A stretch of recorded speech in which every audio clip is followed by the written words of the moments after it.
Hey everybody, it's Brent Burchard, one of the founders of Growth.com, and I have the distinct honor tonight of being joined by the legend, Larry King, a guy who inspired me personally over 19 years ago to want to be a better communicator. So I can share with you tonight, as much as you're going to enjoy this, this is a deeply honoring kind of moment for me. I'm really excited to be here interviewing the legend about the art of communication. How can you become a better communicator? Because you and I both know sometimes it's a struggle. You know, you're supposed to have that great interview, but you don't know how to talk, or in your relationship sometimes you don't know how to capture the interest of somebody you love, or that big moment comes up. You're gonna be on media, you're gonna be on the television, you're gonna be on video, and you don't know how to just quite get it out because maybe you're shy, or you don't know how to persuade people. All of those things that are everyday, real life situations, that's why you have to master the art of communication. So we thought at Growth, why not get the legend, the best person in the world at conversation, interview, and persuasion, and get him here and ask him how he's figured out. Now, we are live. This is real. I've got my phone right in front of me.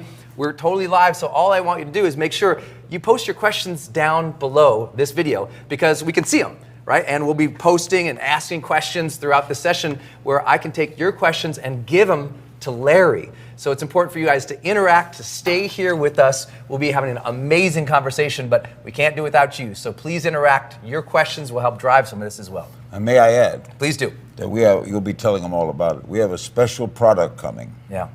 That you're going to love. Yeah. Tonight's a big night because this is a big night. I've had a lot of big nights in a long career, and this is another step along that great journey where I can directly help people. Yeah, I love that. Like I inspired you, right? Big time. How? Yeah. I read your book. I read your book. You're the one. I read the book, and then I'd watch you, and I'd say, you know, why is he so comfortable with people? And that's one of the things we're going to talk about. So I've got in front of me 5 different questions that I think if people could learn those from you, they'd be better communicators themselves. And I think this first one is really great. It's just, how do you prepare for interviews with so many people, because you've been so comfortable your whole life on camera? At least that's what it looks like. How do you prepare? Well, the most important thing is to find your own groove. By that I mean, Mike Wallace, the late Mike Wallace, was a total preparer for his interviews. I mean, he would go through reams of material. He interviewed me for 60 minutes. I never saw such background that he had on me. He knew the time of my birth. All that, right? I, on the other hand, my method was the less I knew, the better, because I try to learn everything firsthand. A lot of that was sort of the way I started, because I was doing a radio show in Miami, and one day Bobby Darin walked in, the great singer, and I had no idea he was coming. Right? And you were interviewing him? So I started interviewing him, but I had no notes and everything. So I got to like that. But that was just my formula. What you should do on any kind of thing, you're talking to a world leader, if you want to do a lot of research on that leader, do the research. Yeah. If you're talking to someone that you don't know much about, comfort is very important. The reason I made people comfortable was I'm comfortable. That's so true.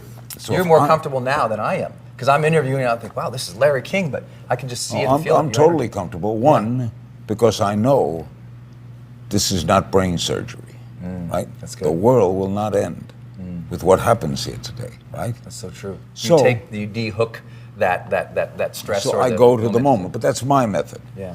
What you have to do is find your own groove. What makes you the most comfortable? Mike told me he would be destroyed if he didn't have all those notes. You've always been spontaneous. Sometimes he didn't use the notes. Yeah. But he would be destroyed. It was his blanket. All right, everyone has a blanket. My blanket was listening. My resource was listening to have, there's always a follow-up to any question. So I would listen. And people who don't listen, you're going to lose. I'll give you the best example. This example. I'm touring for a book. I wrote 16 books. And one of the books, I forget what it was, but one of the books, I'm in Dallas. And I'm on a morning show called Good Morning Dallas. You immediately know what the host and hostess look like. Right. Right? I don't have to describe them. You know what he does. The guy's got the coiffed hair, a little bit of gray on the side. She's blonde, and she's smiling all the time, just smiling. And she's going to interview me, right? So we sit down, and she's got all her questions prepared. And I see that. Now, when you do that sometimes, if you prepare every question, you may not listen to the answer because you're going to your next question. People do that in their marriage, too. Someone's talking about something, they just want to share something, and you miss it. Yeah, you're right. I didn't learn that through 7 of them. Anyway, but in the current one, I've had 19 years of learning, and I learn every day. She's a good egg. Good egg? Yeah, she's a good one. A good egg? A good egg. Yeah, what would you call her? She's a wonderful person. I have to say that, folks. By the way, there's a good tip. If asked about your spouse, say wonderful person. Don't try anything else. You'll pay for it, all right? Just be.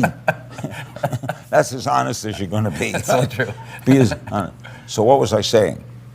You were talking about how some are prepared, some have a list. You were in Dallas. Okay, I'm in Dallas. And the host, this woman, is asking, and I can see she's got printed questions. That's it. And her first question is a good question. Obviously, she didn't write them. Second question. And the third question is, I can see as I answer the first question, she's looking at the monitor. And if she's not on, she's teasing her hair. She's looking at her mirror. And then she'd go back when the monitor was on, look at me. So on the third question, I notice I'm answering it, and she's looking at the thing. So the third question was, what makes a good talk show host? Ooh. And as she asked me the good question, I notice she's doing her lipstick because she's not on camera. Huh. So I said, in my particular case, the fact that I also work for the CIA helps because they give me tips every night, and I have to broadcast these to spies all around the world. And the spies, and they get me good guests. So the CIA books me guests, and I send tips to spies. And she goes, how many children do you have? Totally missed it. Totally missed it. So she wasn't present. The whole thing, for me, is listening. All good conversation requires listening. If you're a good listener, you're halfway home. This is like if you're on a date, your first date, and you inquire, you say, what do you do? Where do you work? And you listen attentively to them. Just bring them in. It's easy. Once you get the knack of it, you'll love it. You love the act. I've seen you do it. And you know what amazes me? I was very blessed. I got to be in the room when you interviewed the Dalai Lama. And I remember he's walking in and my heart rate went up. And he comes over, gives you a nice embrace, has a seat, you start talking. I was wondering, what were you thinking when he walked in the room? I mean, do you feel anxiety to interview people ever? No, I'll give it to you. The first time I interviewed the Dalai Lama, he walked in and I said, hello, Dalai. And he has a great sense of humor. He does. And then he did it to me the time you were there. Yeah. When my wife was there, and he just looked over and said, oh, your daughter. He did. He has a great sense of humor, the Dalai Lama. Remember this. They all put their pants on one leg at a time. They all use bathrooms. They all eat. They all function the same way. Yeah. So people are people. People are people. So when you know that, whether he's the president of the United States, the mayor, or someone, treat him with respect, but bring him in to the. What's it like to be the president? Yeah. What's it like to get a call at 3 a.m? When that phone rings, you know it's trouble. Yeah. I remember one of my favorite parts of that communication is we were in some hangar where a spaceship was hanging. And you came back from break, and you looked at Dalai Lama and said, so, would you go to the moon? Do you remember that? And I thought, where did you come up with that question? It was perfect because you used the situation where we were at, and you pulled that in. That's right. We were down where the Space Center is, and down in L.A. downtown. And the shuttle is there and all that. So I go to the moment. That's, it's logical to me. That was all logic to me. I'll give you another example I would give is Frank Sinatra. First time I interviewed Frank Sinatra, that's a lifelong sort of opportunity, just like a goal to say, the first time I interviewed the Dalai Lama, the first time I interviewed Frank Sinatra. I mean, that's an incredible career. Yeah, but it's a great story too. Yeah. Jackie Gleason was a great pal to me and kind of a mentor. He went on my show. He called in at night when I did my all-night show. He was a great character. Everybody was pal. He did promos for me, as did Sinatra did promos for me. It was a great thrill. Anyway, Frank Sinatra, 1963-64, is an impossible guest to get. First, he doesn't do interviews, very protective. And he's busy, and he's Frank Sinatra. You know, there was no one bigger in the world in 1964 than Frank Sinatra. Imagine. Academy Awards, best-selling albums. He was fantastic. And he was known as hot-tempered, and he had no grays. It was all black and white. If he liked you, he liked you. He didn't like you, he didn't like you. You could make no roads to get him to like you. My Could wife's you tell right away, My too? wife's a little like that. Not She many loves everybody. grays in the wife. No, she's very positive about what she likes and doesn't like. I'm just telling the truth. This is live. That's a compliment. People can't to see. you. She's right there, ladies I'm and gentlemen. comparing her to Frank Sinatra, and she's looking at me. Okay. She's a lot like Zazu Pitts. Yep, I'm comparing you to Frank. Anyway, I'm at Jackie Gleason's house. We're sitting in the house, and Jackie would ask great questions. He was very, very inquisitive. So we're sitting around, and Jackie said, and there was a doctor there and a lawyer, and he said to the doctor, "What in your profession is impossible? What's impossible?" And the doctor thought a minute, and he said, "They'll never make blood in a laboratory. They'll never duplicate blood. There's blood plasma, but that comes from blood. So you will never go to a lab and make blood. Your blood is your blood, his blood is his blood." And then he turned to me and said, "What's impossible in your profession?" I said, "Well, I do a local talk show from 9 to 12 every night on the radio. I do television on the weekends. Frank Sinatra's in town. He's appearing at the Fontainebleau. Frank Sinatra to do my talk show from 9 to 12 on a local station in Miami is impossible." Ooh. And Jackie Gleason said, "You got him." On the spot. Yeah, when doesn't he work? I said, "Next Monday he doesn't work. You got him Monday night." Wow. I said, "You got him, pal." So I go back that night, I'm doing my radio show, and I said, "Next Monday night, Frank Sinatra's going to be here." Now the lights are going on the phones. Come on, you're kidding. The management calls. "What, are you kidding?" Now they call me in on Friday, and they said, "Listen, we're taking a full-page ad in the Miami Herald Sunday. It costs a lot of money. Promoting that Sinatra's on your show Monday night. We've been calling him at the Fontainebleau every day to verify that, and he's never returned a call. Never returned a call. So we don't know what to do." So I said, "I'll call Jackie." So I called Jackie. He goes, "Yeah." I said, "Jackie, remember? Remember what?" Now remember this. Oh, remember what? He's messing Remember with you. you said that Frank Sinatra. He says, "Yeah, I told you, pal. Remember Monday night? Oh, was it Monday? Yeah. Okay, he'll be there." Uh-oh. So I said to the station, "Okay, they run the ad." Now it's Monday night, and nobody in the station went home. The secretary stayed. Everybody's there, salesman. You want to see Frank? Yeah, and you walk up a flight of stairs, and it's like 5 to 9, no Frank. 4 minutes to 9, a limo pulls up. Frank gets out. Comes with a PR guy walking with him. They come up the stairs. I'm standing at the top of the stairs with a whole bunch of people. And Sinatra goes, "Which one is Larry King?" So I go sheepishly, "Me." "Okay, let's go." We walk in. The PR guy is walking down and says to me, "I don't know how you got him. He pays me not to do this." Wow. So we go in, sit down. The mic is there, right here. The mic is there. He's there. I'm here. What's the first question? Now, I could be one of those bragging kind of hosts or lying. "My guest is my good friend Frank." All I said was, "My guest is Frank Sinatra. Why are you here?" Wow. Now, I'm telling the audience that obviously this is a coup. Obviously, I don't know why he's here. Why are you here? Yeah. And he said, 5 years ago, I was working at Ben Maxick's Town and Country Club in New York. It was closing night. I had laryngitis.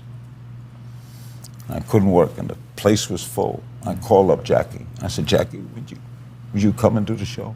Jackie came and he did my show. I walked him out to his car when he was leaving, and I leaned in. I said, "Jackie, I owe you one."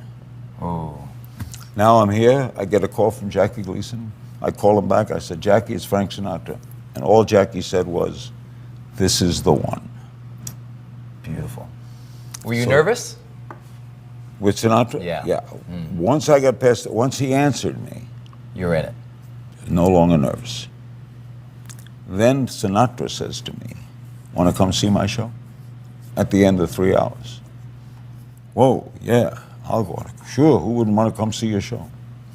I go that night. I got $20 in my pocket. I didn't make much money.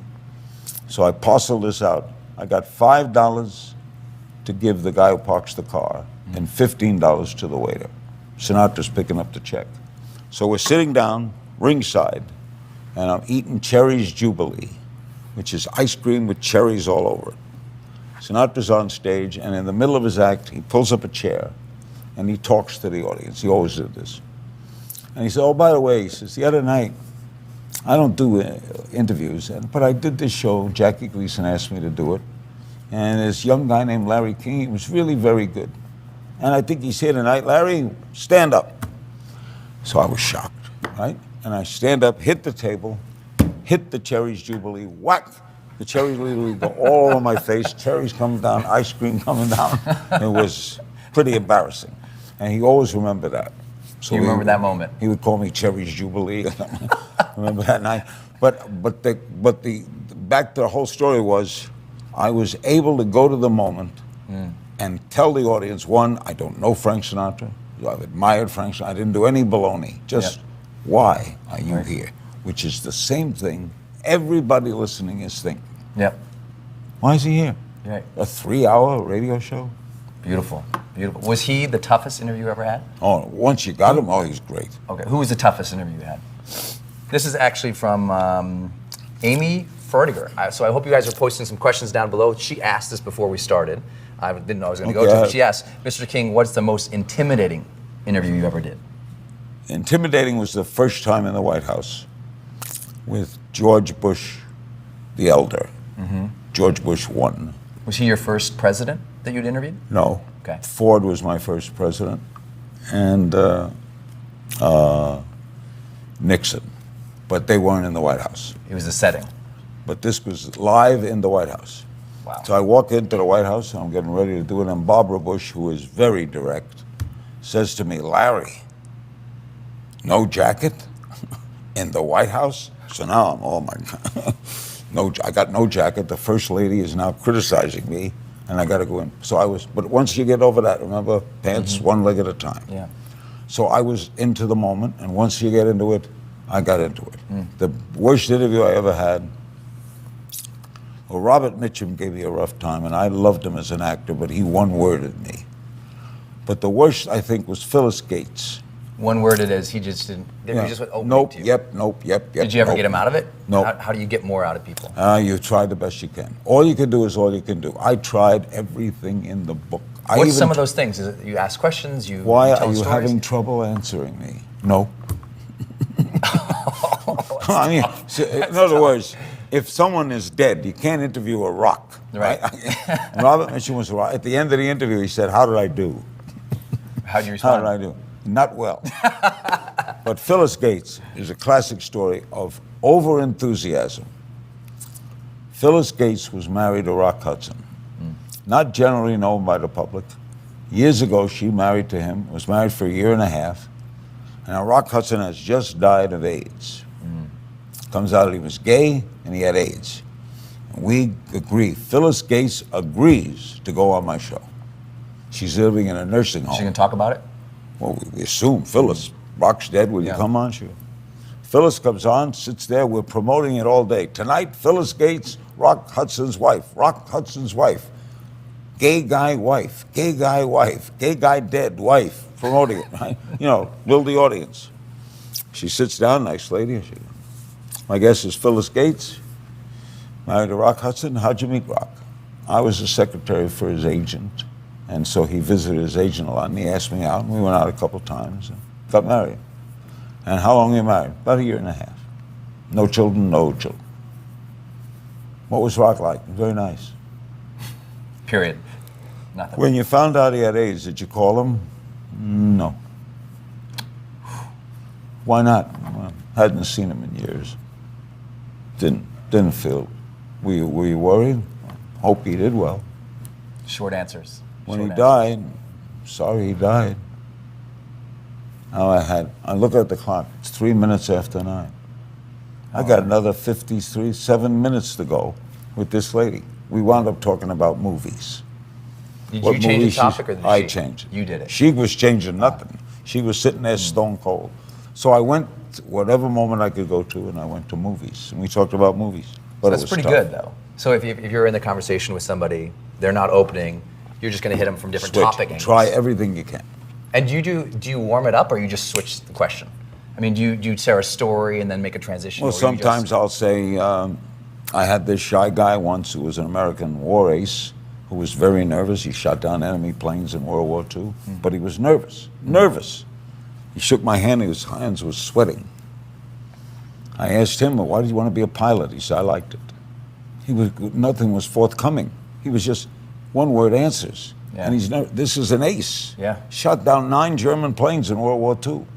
So I said to him, are you nervous? And he goes, yes. I said, why are you nervous? He said, I don't know who's listening. I said, so if we had a plane in the backyard and there were 9 German planes up in the sky, would you take that plane up to fight them? He said, sure.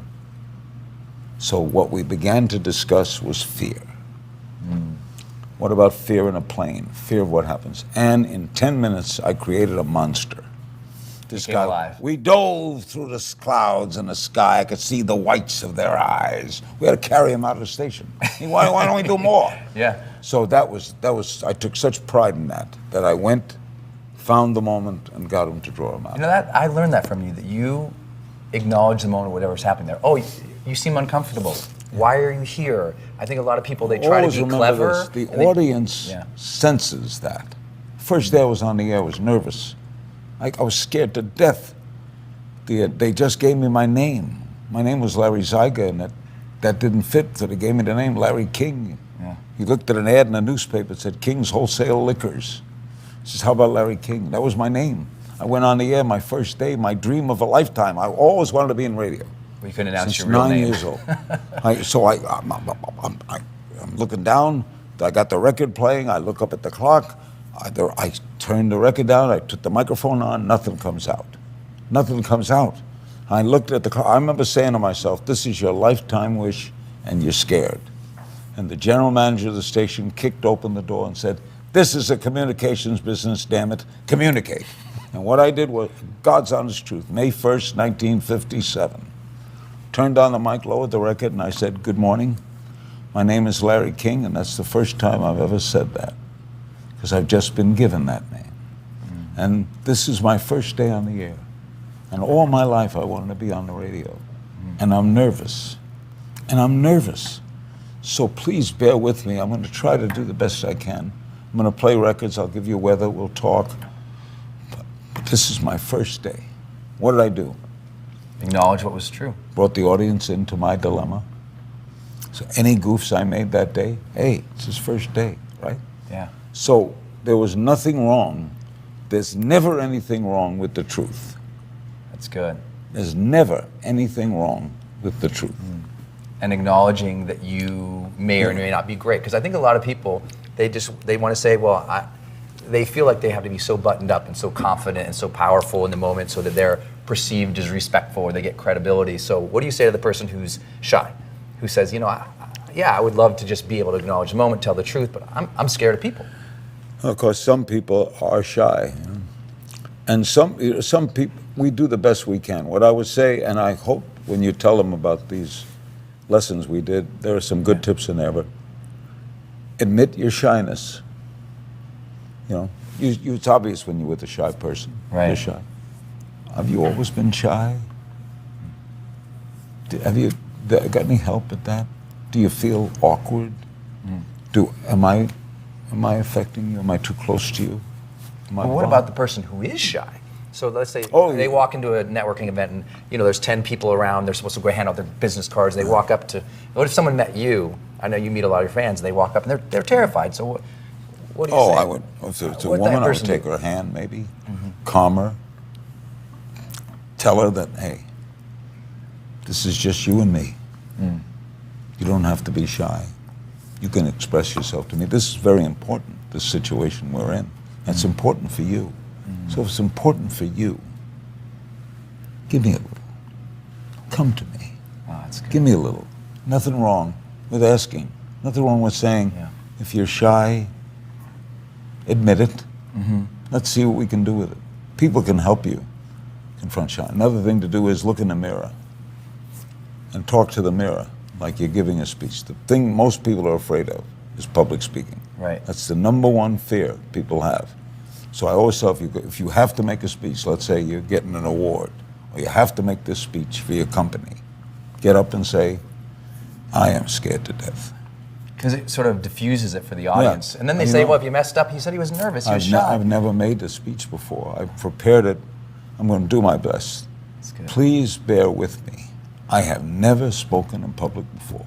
Guaranteed people in the audience will, I don't do that. I've never done that. And if they do any good, they're amazed, they're surprised. Like, oh, he was so shy, but he really came out. Take them in.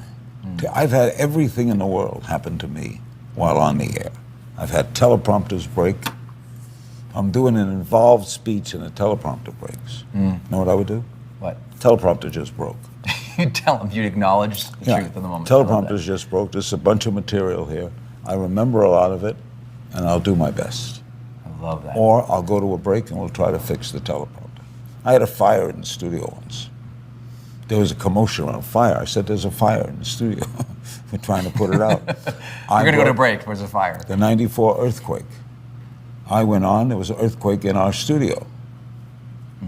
You know, the table's moving, things are falling down. And I'm telling you, wow, the earthquake is here. This was an aftershock. Yeah. We're experiencing it together. I hope you're all right at home. You know, it's just be yourself. And don't be afraid to be yourself. I love it. What would you say is the number one best question you love to ask people that was kind of your go-to, or if I'm walking into a networking event and I'm kind of nervous, what's the best question? Usually the best question is why. Is why? Why? Because it can't be answered in one word. And so you, at a networking, you could say, why are you here? That's right. That's a great first line. Why are you here? Why did you do that? It's Frank Sinatra. Why are you here? Why did you do that? Why has a myriad of things that make you have to think.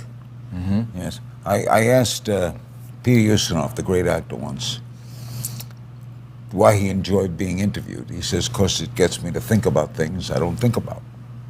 It's good. You don't interview yourself. Right. So when this is happening, you're asking me a question. I have to think about the answer. There's personal development just in that. So you feel self-awareness. You feel much better. That's good. When you've communicated well. The toughest part for me, and I'm learning it every day, is teenage boys. Communicating with teenage boys. When they're looking at Because it is. And sometimes with the wife. My boys, I have to say their name 5 times before they answer. They're solely into this. So I'm working on that. We have some tips on the tapes, you know. One of the tips is screaming. Screaming sometimes works. Get a little louder. Always work. Get a little louder. Chance! No, you're right next to you. And but this is a new challenge. That's, I actually share that all the time about speaking, is if you want to surprise your audience or get them, you got to go higher in volume. Oh, sure. And change up your pitch and your melody, and they'll come right back in, because if it's just too repetitive, they don't hear it. Another question you asked that I love is, so you ask why, but I learned this from you. This was really powerful for me, to ask people, what's it like? Yeah. I remember you saying, if you were going to interview Mark Zuckerberg, you'd say, what's it like to run Facebook? What's it like? Oh, what a good question. What's it like to have $5 one day and 10 million the next? What's it like? What's it like to hit a home run? What's it like to score a basket? What's that moment like? I've never done it. I've never hit a home run. And now they get to go into their expertise, share their story. And they don't think about what's it like to hit a home run? What's it feel like when the bat hits the ball? What's that feeling like? Do you like to play on the road where the crowd is against you? My son Chance likes to play road games. He likes the crowd against him. Yeah. That Gives him inspires the edge. him more. Whereas Cannon likes the crowd at home to please love him. And that inspires him. So you could be inspired by doubt or inspired by love. There's so many angles. Curiosity is, when I wake up every day and get the morning papers, I can't wait to learn something. Because it's all about learning. You're going to learn something new every day. I love that. Actually, I shared the first time you and I spoke, I said, what's your secret to success over the course of your career? And just curiosity. And I remember thinking in that moment how many people fail to have that in their life. So they go through the motions. They don't, oh, look how beautiful the space is. Look what a beautiful day. Or how does that work? Or tell me more. And they're losing a little vibe and zest because they don't have that. Do you think that was innate for you? Or does it, I think it was cultivate innate, but you can teach it. Because there's the great astronomer, the head of the big astronomy site in New York. And I asked him, when you get up and you walk outside, when you look at the sky, what do you think about? Oh, nice. 'Cause you don't think what I think. I just look up. What do you think? How many stars? I think people need to write this down because what you're actually doing is you're asking people to report on their perspective. Correct. And I do that with an audience when someone stands up from the stage and they'll ask me a question. Usually I'll ask a question back to them to make them report their perspective, like how they see it. Because if they talk about how they see it, they become more comfortable. Because people are comfortable in their own perspective. And be open with you. I worked at Tony Robbins' seminars. And what he has there at his seminars, himself and various people pitching things. Yeah. Pitching a book, pitching a course, pitching something. And then I would come out in the middle of it. And I always said the same first line. Why am I here? I don't have a book. Now I got a course. I could do it. Why am I here? And then I would I used to say, I'm Phil, F-I-L-L. They need something between the last speaker and lunch. I'm lunch. Your self-deprecation is amazing. I'm going to go to a question that we've got here on the phone, and then you can ask me a few. As I used to say every night on the radio, what's your question? So good. This is really great. Milena asked, this is from the chat roll, so I hope you all are posting your questions down below, but Milena Grillo was asked, that's how they post the question right below the video. Chat roll. Chat roll. See, all this is new to me, Good folks. name. I'm amazed by the new technology. And you know what I love about it, though? Is it will carry so many of your messages on forever. It's one of those things, a video course. You can't be there coaching everybody in person. But it's there. But 10,000 people can take it at the same time. And now you just got your message, your wisdom in 10,000 I'm going to ask you some questions, but you can have more for me, and then I'll ask you. I'll ask this one, then we can go. Don't you love this? This is so cool. It's an honor. Milena asked this after we were talking about how many times can you repeat a question to somebody before letting it go and moving on? Do you ever feel that you count? You shouldn't have to repeat. Maybe once, anyone listening. It's a good negotiation ploy. How so? As my friend Herbie says, when you negotiate, there's certain people have negotiating skills, and it's part of communications. The Japanese, if you're trying to sell something to a Japanese group, a couple of people or a group, what the Japanese do is you explain the whole thing. You do it for an hour. You sit back, and they say, we don't understand. Do it again. Wow. And it takes the heat off you. Oh my God, I got to do this again. So if I asked the question and they didn't respond, I said, are you having trouble? Do you not understand it? But I wouldn't belabor it. Okay. You know, if someone doesn't want to ask a question, this is not a courtroom.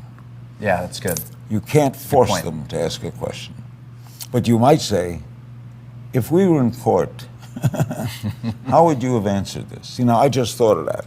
I like that. But that's a great line. Yeah.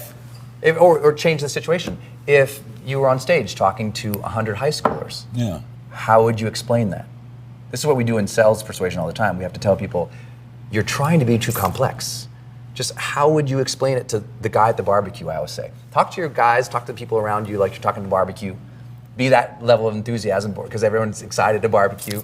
You're excited to talk about them, but then use the basics. Go to the situation. Don't overcomplicate it, and people will be much, much more able to hear you. There was a great salesman years ago, Eugene Letterman, and he wrote a book called The Sale Begins When the Customer Says No. Nice. I like Very that. That drives you. And someone else said, "Did you sell anything today? I'll get it tomorrow." You don't say, I wasn't defeated.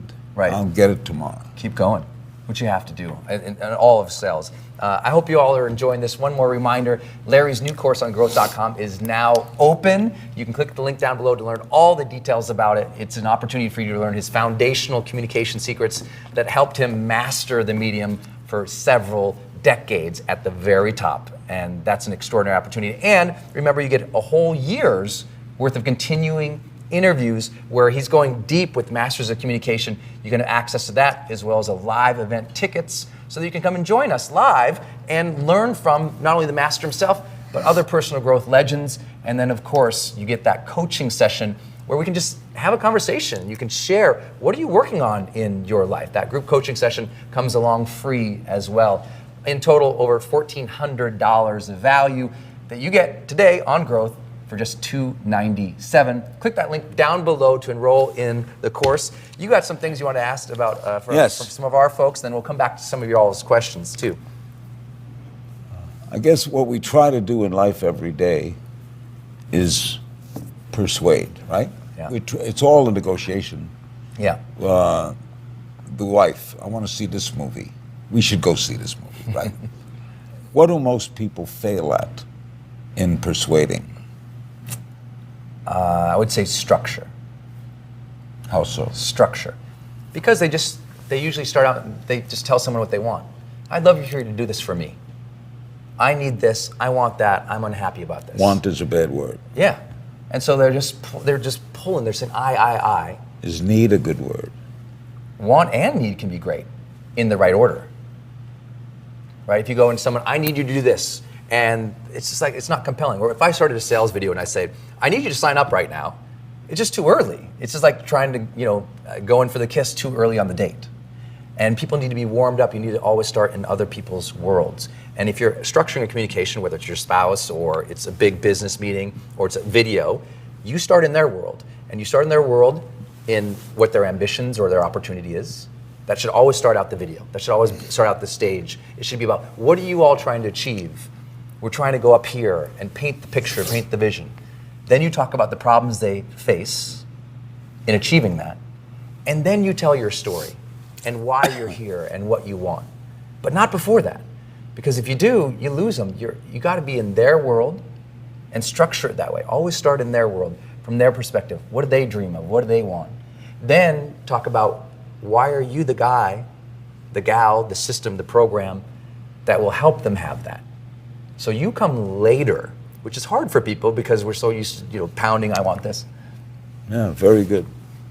It's always good, I found this. Do you find it's good to surprise an audience? Mm-hmm. I like to surprise them in lots of different ways. When you talk about volume. I use humor. You do. Yeah. Surprise! I got to tell you, I guess this. Before we went live today, Larry jumped on Facebook Live and he jumped on Periscope and he was with Sean, his wife. And he said that, at the end of this live broadcast, after we talk about communication for a while, he's very serious, communication is important. Then at the end he says, well, my wife is going to come on, at the last 10 minutes and... in a bikini. In a bikini. Singing songs. Singing songs. And you know what? A lot of people like those videos. Stay with us, folks. You're a half hour away. It's surprise humor, but you know what? My whole career on video, but more specifically on stage, has come from surprise. It comes from challenge. There's not a lot of people anymore who are willing to be the role model or the leader that calls out something that's not good and says to the audience, you know what? Sometimes you're going through these and you snap at the wife, but you're better than that and you know it. And sometimes you have that dream and you wake up in the morning, you're so excited, but you find yourself 2 o'clock in the afternoon on the couch with a bag of potato chips, and you're 3 seasons down watching something, and you go, why am I so motivated? And you're more driven than that, and you're not a person to give up on your dreams, but you did that day. What's going on with that? And that's directly challenging someone's relationship, their career, their character, their output. And people, they're scared to do that. But my personal perspective is that's one reason we have so much trouble in society right now, is because you don't have a lot of standard bearers. People going, you know what, that is wrong. Because we all want to accept and be, make everyone feel so comfortable and not ever call out a negative. And I think my career has been made challenging people to go to another higher level. But to challenge someone to go to a higher level, you have to call out the level that they're at. And you have to say sometimes, maybe you're not happy about this. Maybe this is frustrating. Maybe you can get better at this. And that's scary to say. If you walk out on stage and you look around and there's all these new people and you're just kind of awkward about it, and I'm telling them once in a while, point at the audience, say, you ever feel like you can do a lot better than that? And they go, yeah. That's a challenging statement. Yeah. What are leaders, basically you're trying to get people to follow you. Yeah. Right? Yeah. Trump is trying to get people to follow him. Mm-hmm. Hitler got a lot of people to follow him in Germany. You could be evil and get people to follow you, right? Right. The basic idea is to get people to follow. You want people to follow you. Follow me to buy this. Follow me to do that. Follow me to do this. How do you do that?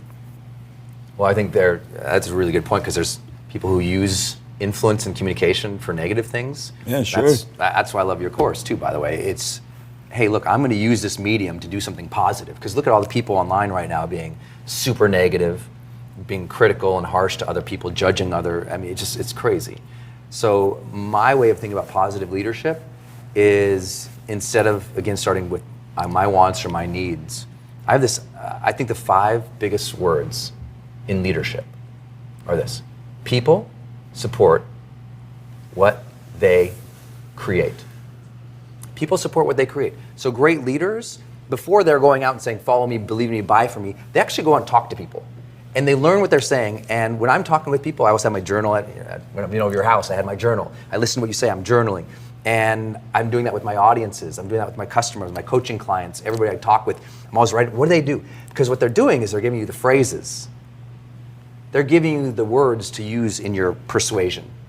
And you're listening for all the words. What's the phrase they say in Detroit? What's the phrase they say if they're in the union? What's the phrase they say if they're already a great leader? And I'm writing all those phrases down. So now when it's my moment to be a leader, I'm speaking their language.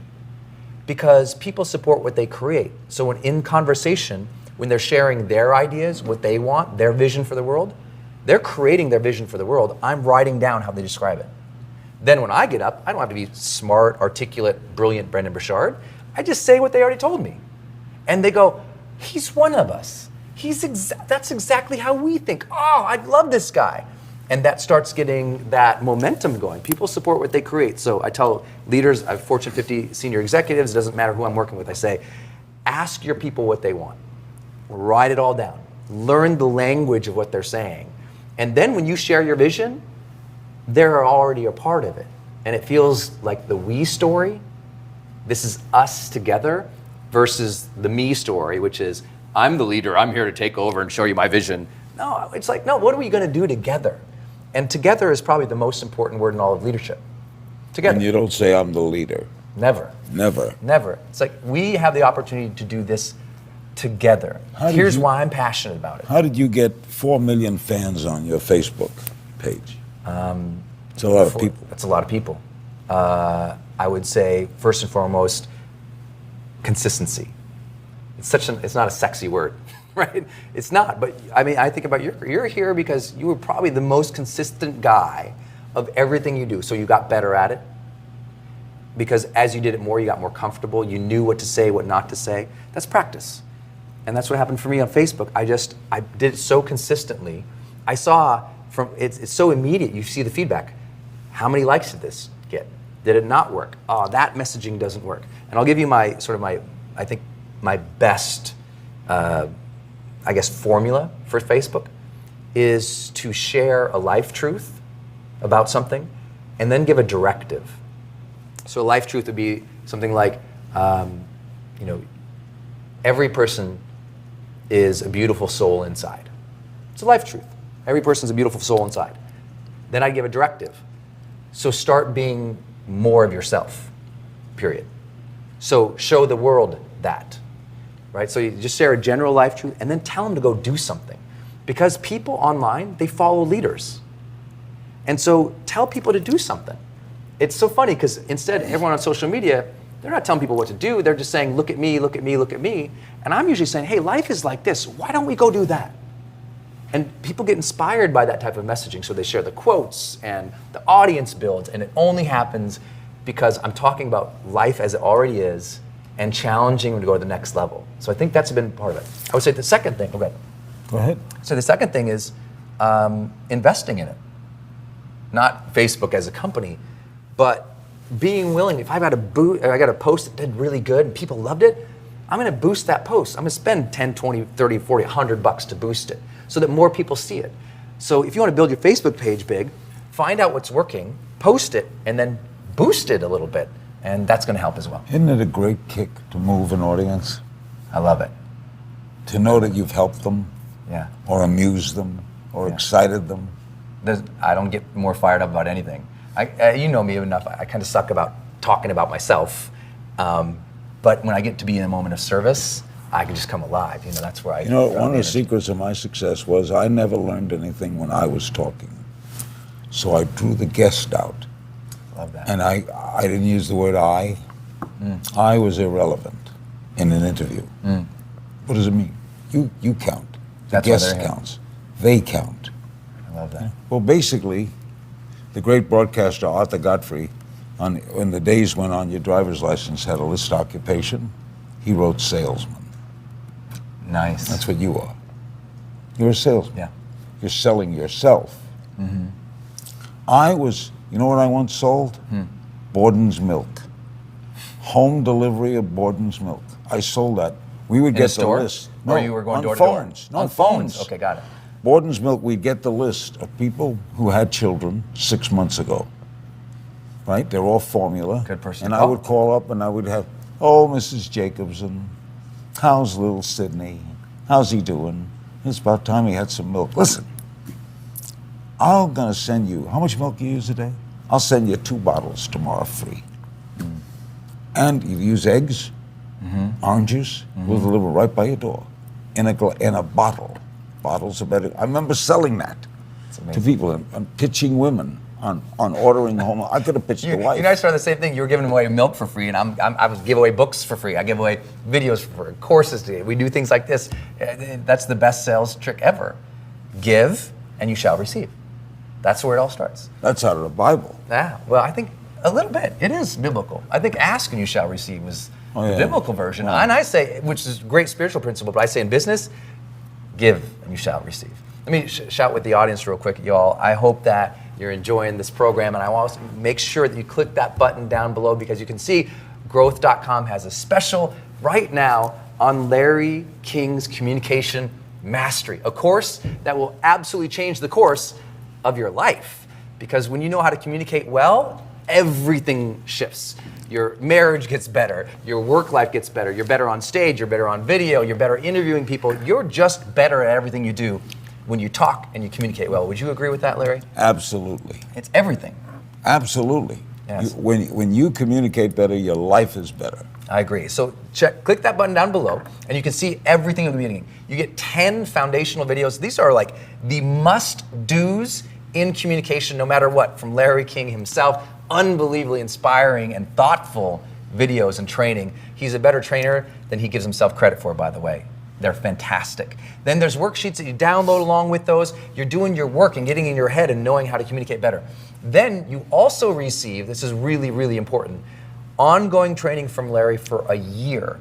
Every month he releases a new interview where he's sitting down with another legend or another master and talking about how did they do it? How did they get ahead? How did they succeed better because of what they know, how they talked, what they share, how they persuade. So he's interviewing master salespeople, master persuaders, master networkers. You'll love those. Then Larry's coming out to the Growth Live Seminar event. I hope you'll come. It'll change your life because it's not just Larry and myself. We brought in other growth instructors, people who just know how to get in your head and help you find those new habits that will make you more successful as well. And then we also wanted to go another thing with growth, and that's put you on the phone with a group of people who, just like you, they want to achieve, they want to change, and you just need a few questions to find your own clarity about what do you want now, and how are you going to get there faster? And so we gave you that as well. If you looked at all these things, it's over $1,400 of value, but Growth Special today, when you click the button below, you get all of this for just one payment of $297.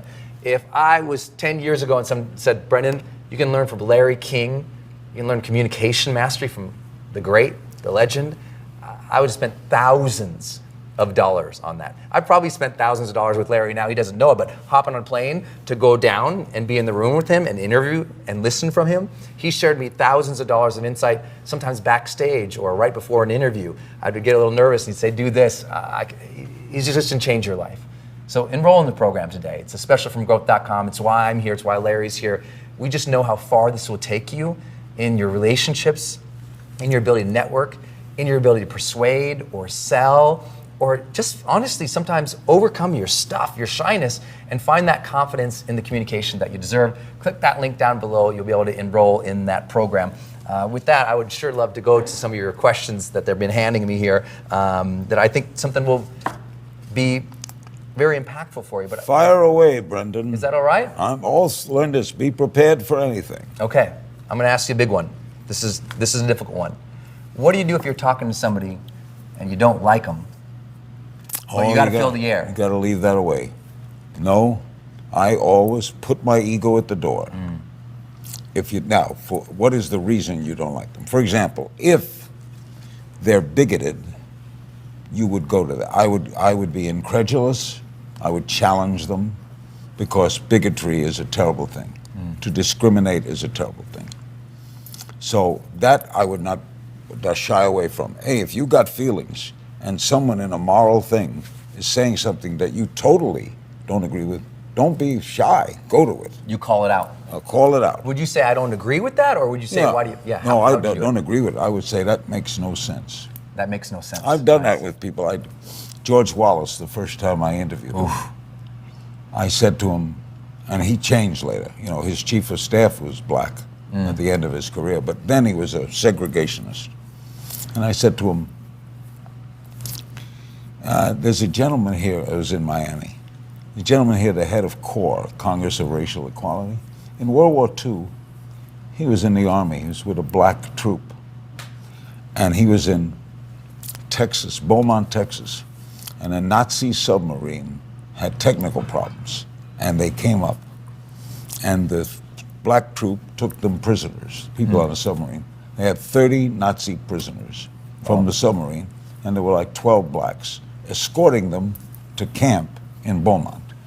On the way, they stopped at a restaurant. The Nazi soldiers ate in the restaurant. The black soldiers had to eat outside the restaurant. So, Governor, what would you say to that man? And he said, I'm a governor, I don't have time to talk to everybody else. He tried it, and it got me really mad. I got really mad, because it never made any sense to me that the pigment of skin would make any difference. So don't be afraid to go to that. But if I'm with people I don't agree with, if I have a political feeling and I'm interviewing a senator, I go to good questions. Think about them, ask about them, try to discover the truth, and remember, walk in their shoes. Edward Bennett Williams, the great lawyer, was a great friend of mine. He was maybe the brightest guy I ever knew. And he said, you know, there's only one duty of a criminal defense lawyer. Put the jury in your client's shoes. Love that. You interviewed Jerry Spence as well. Oh. One of the great books I ever read was... Jerry Spence. Yeah. With the cowboy hat. Yeah, it's phenomenal. If the jury can say, I would have done that in that situation, not guilty. Just walk in their shoes. Yeah. Jerry Spence tells a great story. He only lost one person to the electric chair in his whole life. And he thought he had it won. It was the end of the trial, things weren't looking good. He got up in front of the jury and he said, you must have a reasonable doubt. So if I told you that the real killer is about to come through that door. If you looked, you have a reasonable doubt. Oh, so good. How do you recover Jury from that? comes back 10 minutes later guilty. Wow. So he can question the jurors. He says, how could he be guilty? He said, well, when you asked that, your client didn't look. Oh, no. That's a great story. It's really good. Yeah, he's pro team. He's pro team.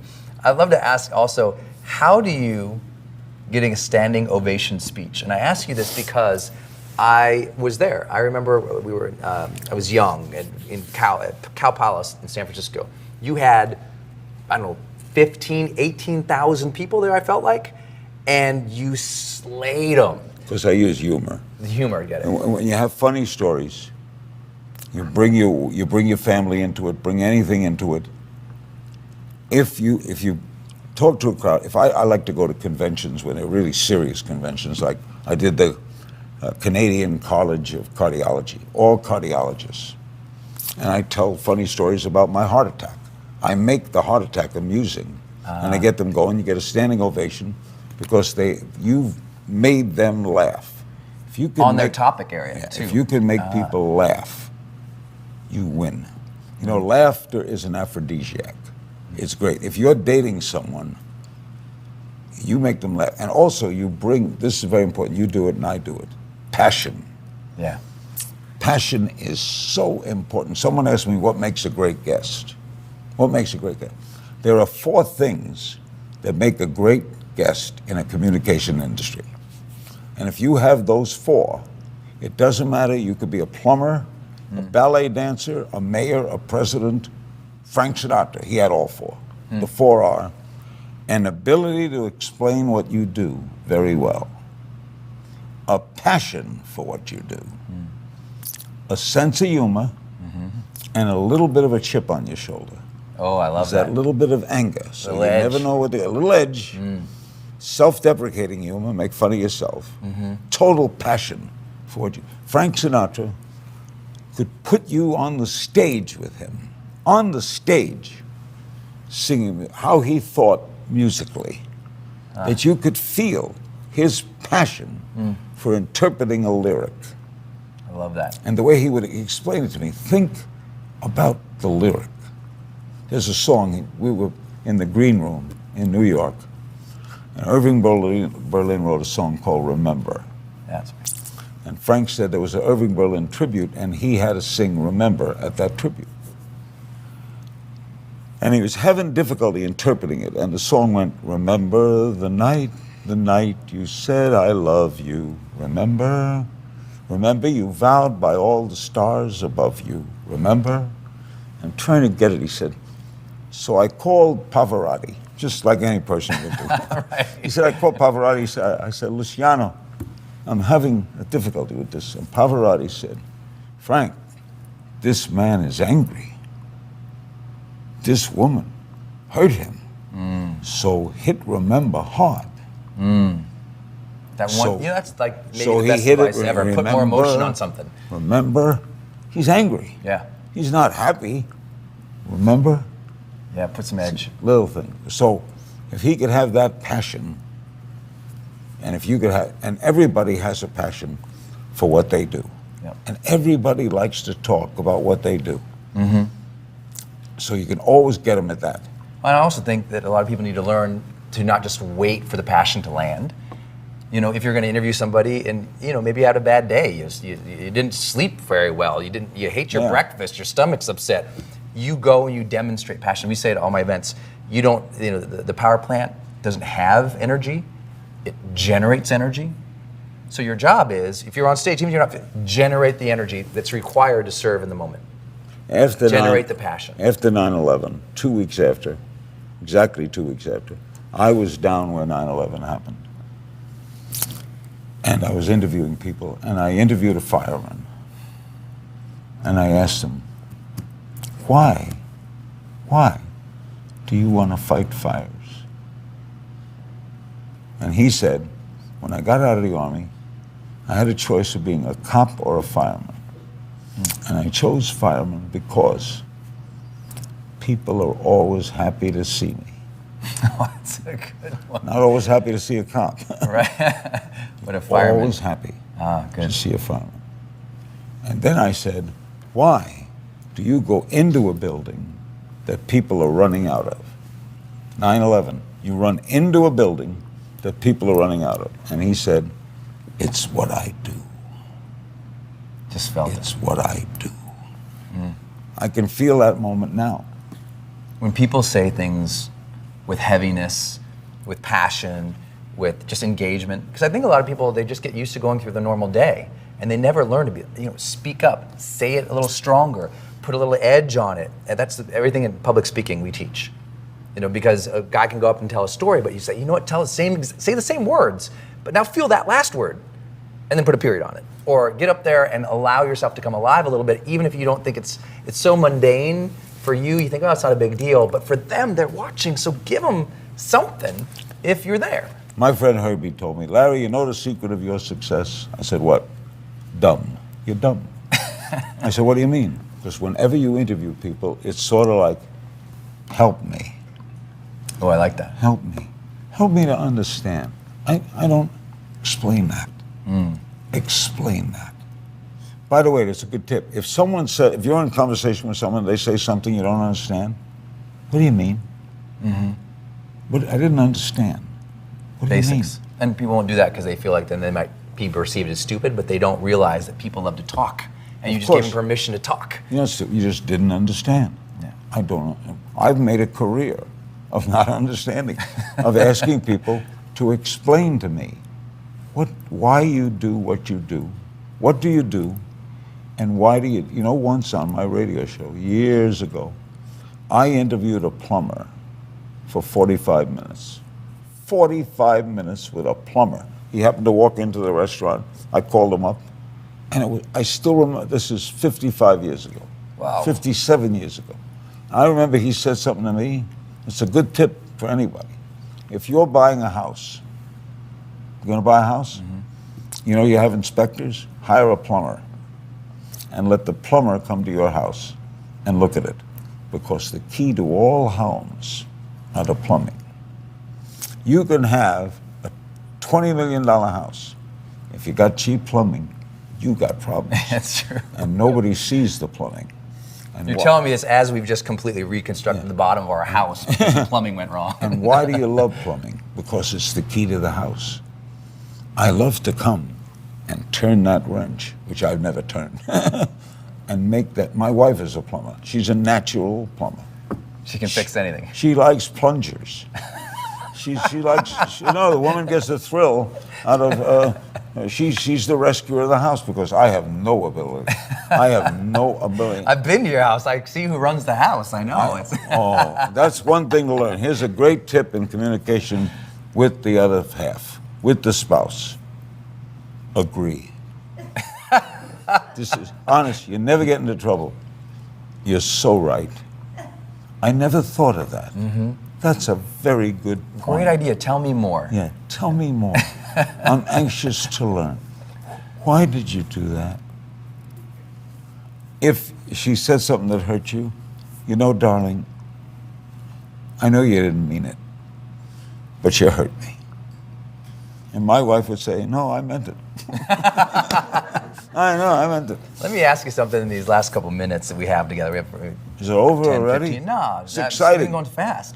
But I would love to hear. We got to bring the wife on. That's so true. Well, we do. Well, we don't know bikini, but we'll show her what she looks like.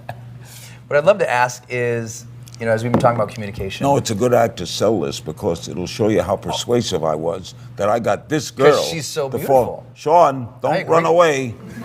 You're on in a few minutes, Sean. I want to show them that I got this girl to fall in love with me. Because that's the absolute credibility right there. That's why you should get this course. Best sales job in my life.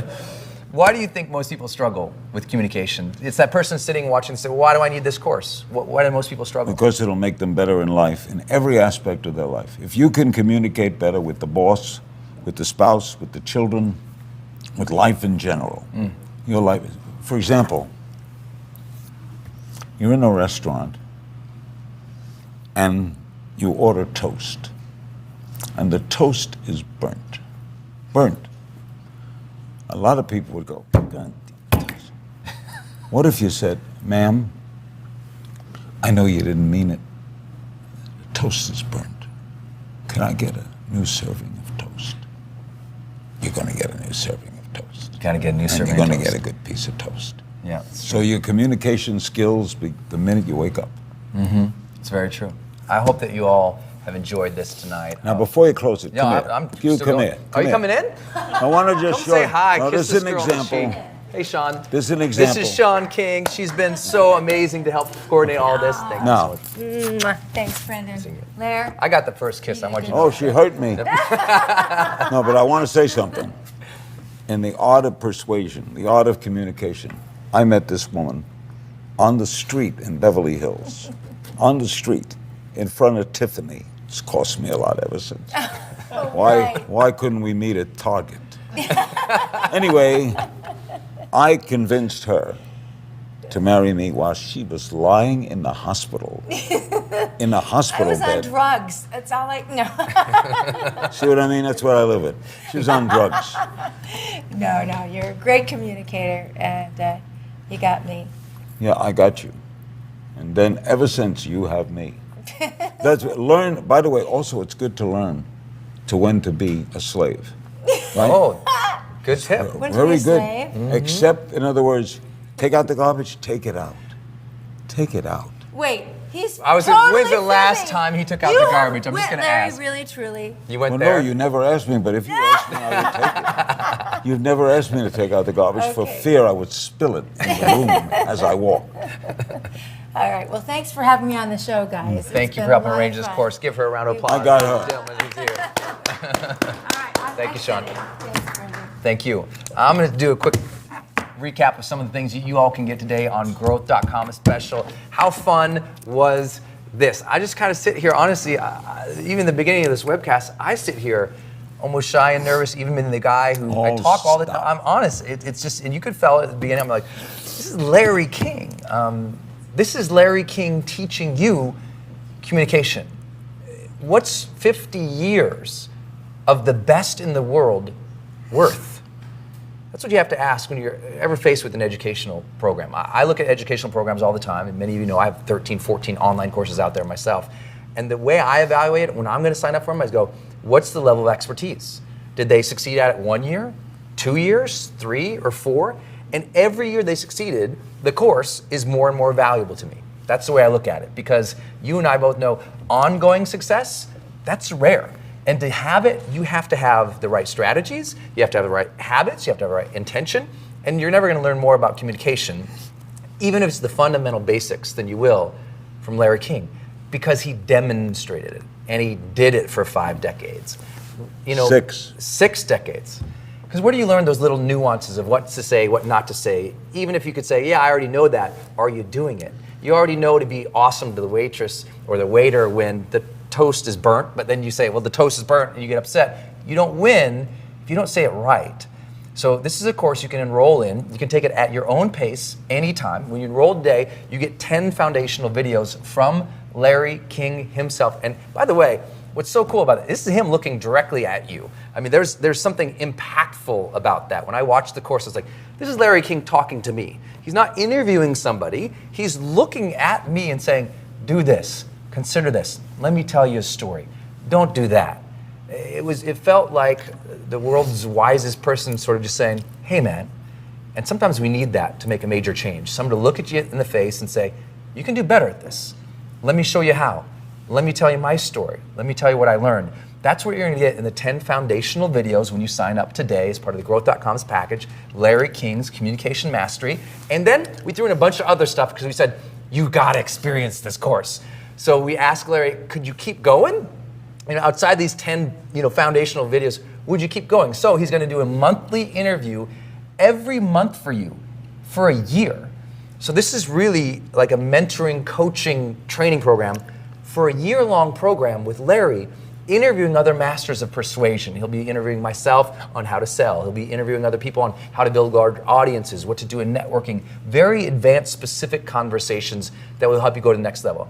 Then you also get 2 tuition waivers to our next Growth Live event. That's a personal development seminar where you come for several days. Larry's speaking, I'm speaking, Dean Graziosi speaking. legends on stage saying, here's what we learned about life, here's what to do. And you and I both know sometimes getting in a live experience, everything shifts when you're there because you feel it and it's different. You don't have to come to the live event, but we thought, let's just give them the 2 tickets to the event. And then finally, for those of you who are just in that place where you're like, what's that extra edge going to be in my life to take me to another level? Not just in communication, but in every area of your life. We've given you access to a free group coaching session with a certified high performance coach. If you don't know about them, certified high performance coaches are the highest paid, most elite level of coaches in the world. Myself included, that's what I do. I coach with executives, I coach with celebrities, I coach with A-listers. You've seen them on my Facebook pages. I knew how to do that. You're gonna get a free access to that. A group coaching call where you'll hop on, you'll talk through your experience. A coach will help you get some clarity, or the group, and you're gonna love that session. All of these things together, over $1,000 of value.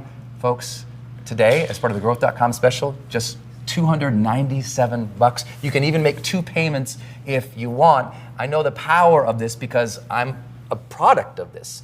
You look at my brand and everyone says, wow, millions of followers. Or you see that we continually earn over 8 figures a year. Everyone says, how? And I always go back to the same thing. I learned how to talk. I learned how to get out of my way and share. It's not always pretty, I know. It's not always perfect, I know. But I just got passionate about sharing something that's important to me. And if you have something that's important to you that you want to share with the world, don't risk not being part of a program like this. Don't be that person who says, well, you know, I could have learned how to communicate like the best, but my message isn't important. Your message is important. If something's gone on in your life, something you can share and inspire other people, I just tell you, you got an obligation to share and inspire other people. If you've found something in your life that could inspire somebody, you got to learn how to talk. And Larry's the best in the world. I'm going to share this before I come back to Larry, is that, you know, I think about it, it was 1997 or 8. I read Larry's book, and it gave me confidence. It just said, you know, you'll figure out how to do this. Well, now his video course is so much more advanced and a lot more strategic and tactical, but I just remember feeling like, you know what, I can talk to people. And suddenly I was walking down the halls in college and I was talking to people easily because I would not think about myself, I just ask them a question. And then I knew how to listen. And it was so simple. And I think about my success in my coaching career. It happens because I can just ask the right question and I can listen well. And I learned that from Larry. You got the same opportunity here at a more in-depth opportunity than I ever had. So click that button down below, enroll in the growth course. You see it's an amazing value. We'd love to see it in the program today. And I had such fun doing it. I really did. I enjoyed every minute of it. I know it's going to help people. I'm very proud of it. I can't say enough. So proud to be associated with you. Thank you. It's an honor for us to have you on the growth.com platform, and I can share with people as you are going through this course, you're going to have so many ahas. You're going to fill out the worksheets and you'll say, that's why I didn't get the job. That's why the people aren't listening. That's why I'm not getting the standing ovation. That's why. It's just these ahas that keep coming because common sense is not always common practice.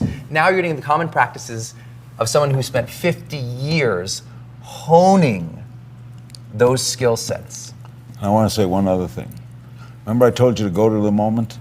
For the past 20 minutes, my wife has been hopping up and down, standing there.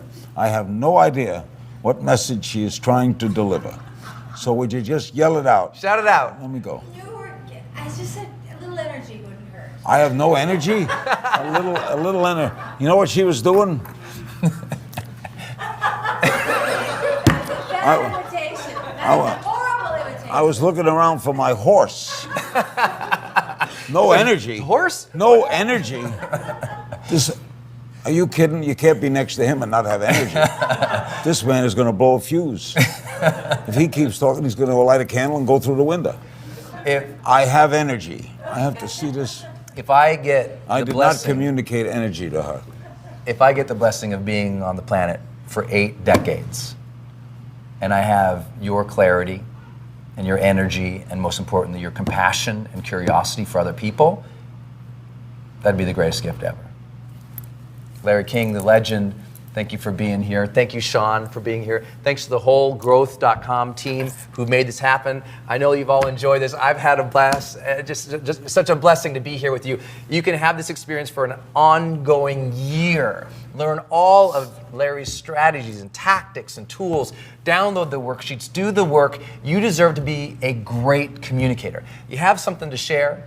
You have new opportunities in life. You have somebody that you love. And what's going to be the thing that takes you to another level?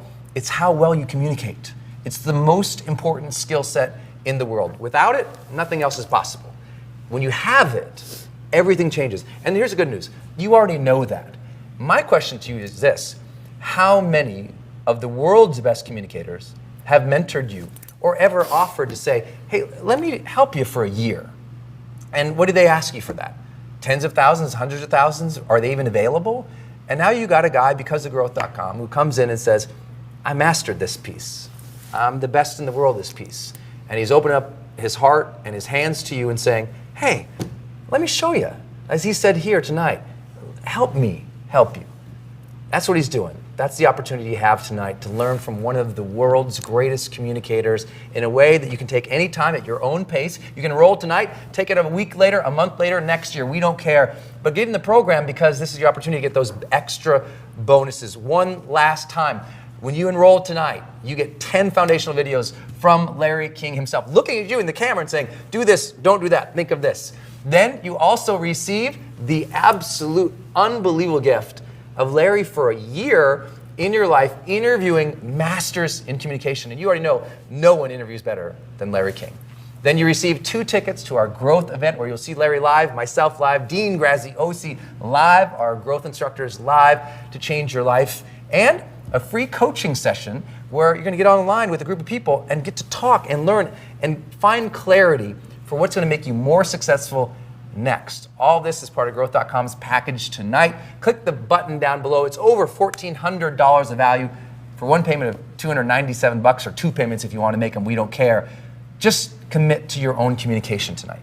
You know, if you're inspired by anything Larry said or anything I said, or inspired by your own vision and dream, know that it takes another level of communication to get there. That's what we've been offering tonight. I look forward to seeing you in Larry's course. I'm going to be in there interacting with people myself personally. I'll be at the live event interacting with people personally. Larry King, any last thoughts about the program tonight? It's been 90 minutes. It's been a lot of fun talking to you. I'm so happy with this. I am passionate about it. And I'm glad to be involved with this. And I know you're going to be helped. I may not be a good salesman, but I know you're going to be helped. Look, I got her to marry me. That alone should convince you. Maybe the best persuasion ever. Click the button down below. Thank you all for joining us. We look forward to seeing you in the course. Click the button, enroll. We'll see you on the other side. Good night. See ya.